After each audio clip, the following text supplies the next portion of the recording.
This paper is grasp quality evaluation with whole arm kinematic noise and is co-authored by Shuo Liu, now with Amazon Robotics, and Stefano Carpin from the University of California, Merced.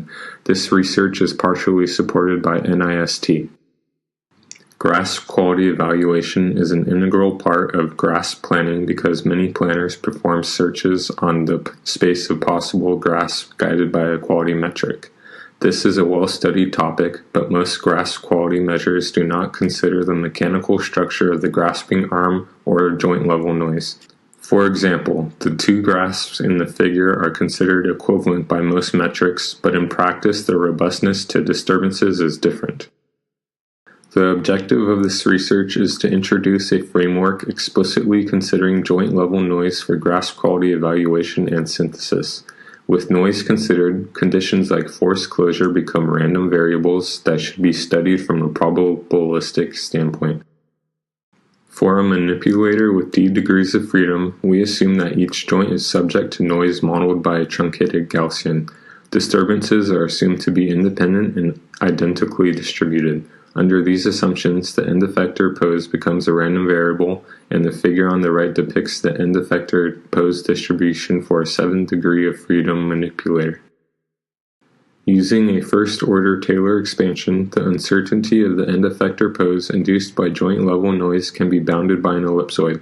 This observation is used to define a new concept, the high-probability force closure region, or the neighborhood of end-effector positions where force closure is achieved with high probability. We propose and study a sampling-based approach to approximate the high-probability force closure region with an enclosing ellipsoid E. Our proposed grasp quality metric is defined by the formula on the right, combining the eigenvalues of the matrix shown. Intuitively, each of the components of the sum measures the mismatch against the unit sphere along the ith dimension. Higher values represent higher robustness.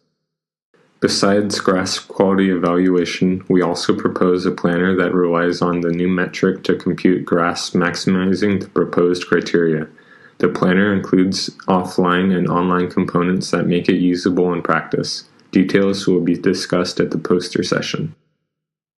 Our approach has been validated in simulation and demonstrates that the first-order approximation is sufficient. For a KUKA LWR, we show that a planner informed by the proposed quality metric produces better grasps that are more robust to disturbances. In conclusion, we introduced a novel framework to consider whole arm structure and joint level noise in grasp quality evaluation. If you are interested, please visit our poster. Thank you.